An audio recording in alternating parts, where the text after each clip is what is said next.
Welcome today. I am here with David McCarty, and he is the founder and CEO of Contract Review Advisors, or David, what you call CRA. And it's advisors with an E, right? Advisors, just to Correct. be sure that that's clear for everyone.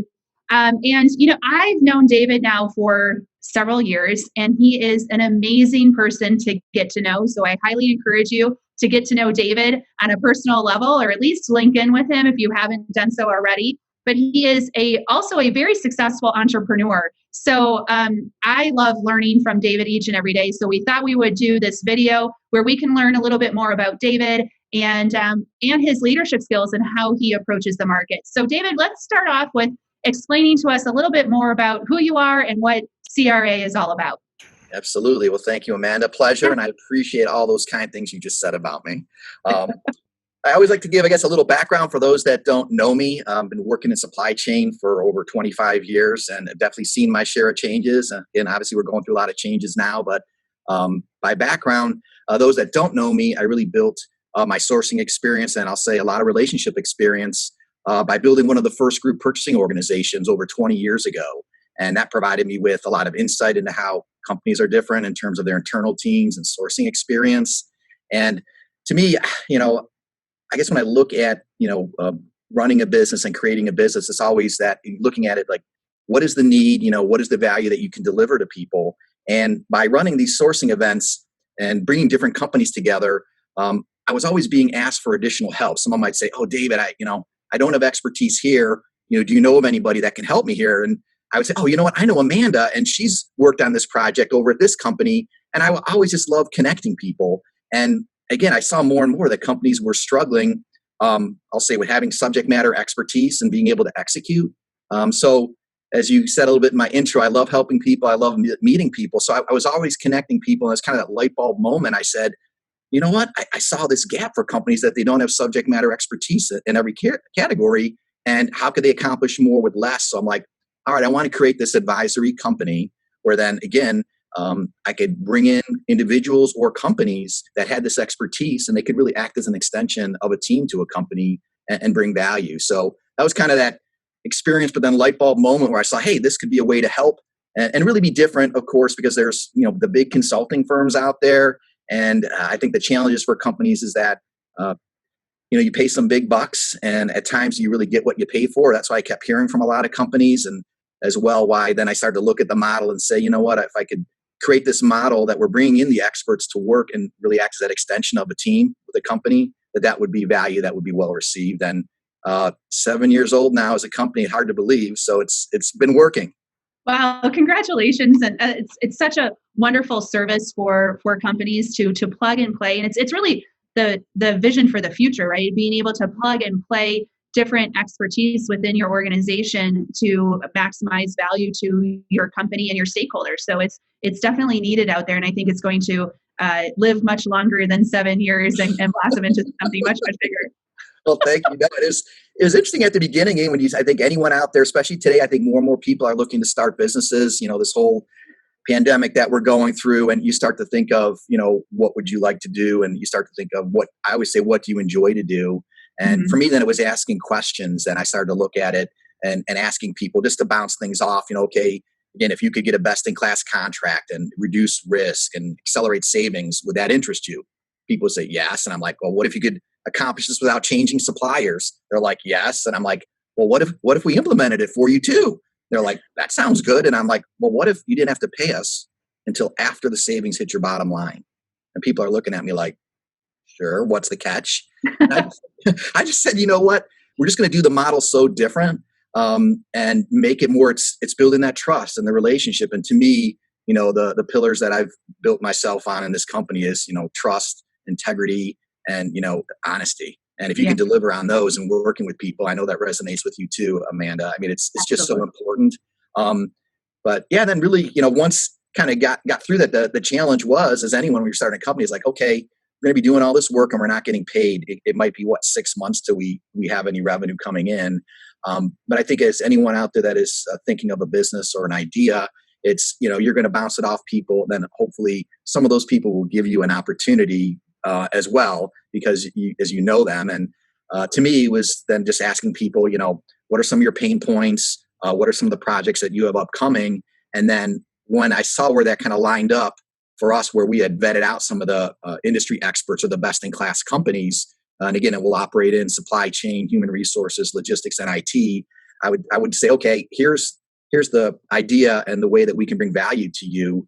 Would you be interested? And again, I felt fortunate that, again, I think from being, in the industry a while too, people said, okay, David, let's see how this works. And the nice thing is that, we had success. And then with that, then, success will lead into, hey, can you then do this for me? Can you then do this for me? So it just led to really building out this advisory practice, which again, I just get excited because I get to help people and help companies.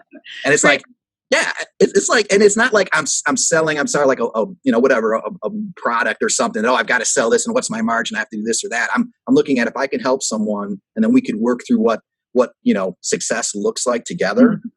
It's important, and I will add too, as I'm talking a lot here, Amanda, but I'll add. Okay, you can tell the passion is just coming out of you. It's just like, I'm just going to let them roll. Let's go for it. I think that.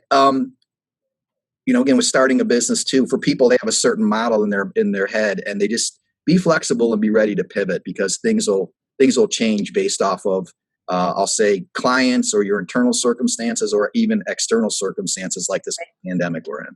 Yeah. So one thing that I love many things about you, David, but one thing that I know just firmly in my heart, that you're always authentic.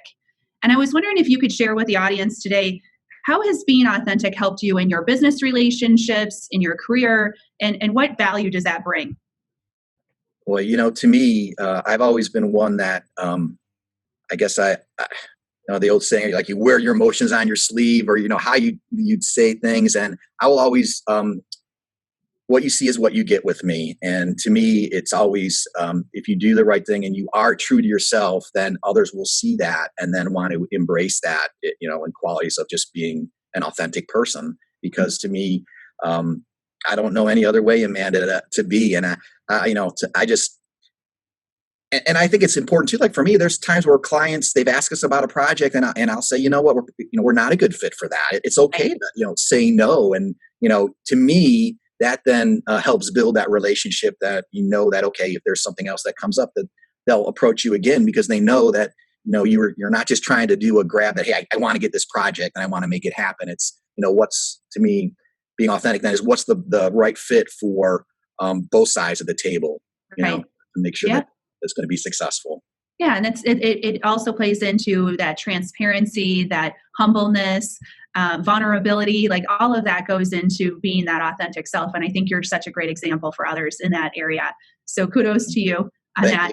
And then I was wondering if you could share, because you've had so many people that you've built great relationships with, and I'm sure that you've been inspired more than once by a leader or by a client. Can you share a story about an interaction or something that happened in your life that truly inspired you? No, absolutely. And I'll say it was, again, early on, we were creating this company, working with, was a Fortune 100 company, and going through this project and really breaking it down and looking at it. I kind of laid out the plan and how we were going to approach this. And, a senior leader within that company, looked everything over, and, he just pulled me aside and said, hey, David, here's how some ideas I have, and what you need to be thinking about. It kind of helped me change my mindset then is, looking at our team, how are they going to embrace this? And it was the whole approach that lent me then to, at the beginning of engagements where companies approach us, I always now at the beginning ask, what is the culture within your company, and how does that relate for them then in viewing outside expertise or help when it comes in? Again, from your experience, Amanda, I'm sure you've seen too, where sometimes you get the Heisman, people don't want that. Or open arms, people are going to be more receptive. So for me, it's asking that up front. I kind of at the beginning was learning it as I went along, and then I didn't anticipate some of those roadblocks.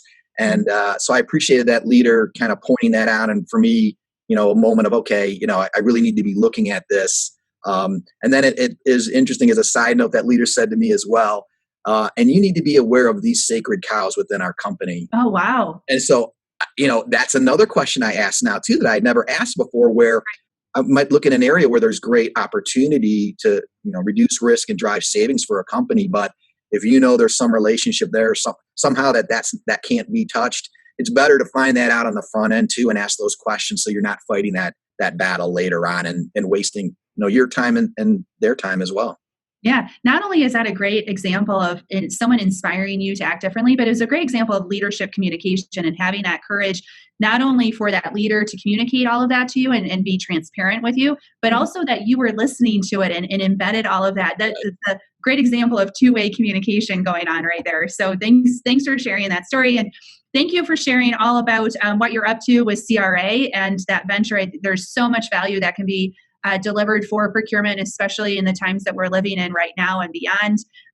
And so if you want to check out more about David, please link in with him through LinkedIn. And then also look up his website. It's contractreviewadvisorswithane.com. And you'll learn all about what David is up to these days. So thank you again for your time and sharing your insights, not only about what you're up to, but some leadership attributes too.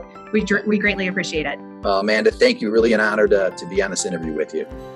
Thanks. Have a great day. You too. Take care. Bye.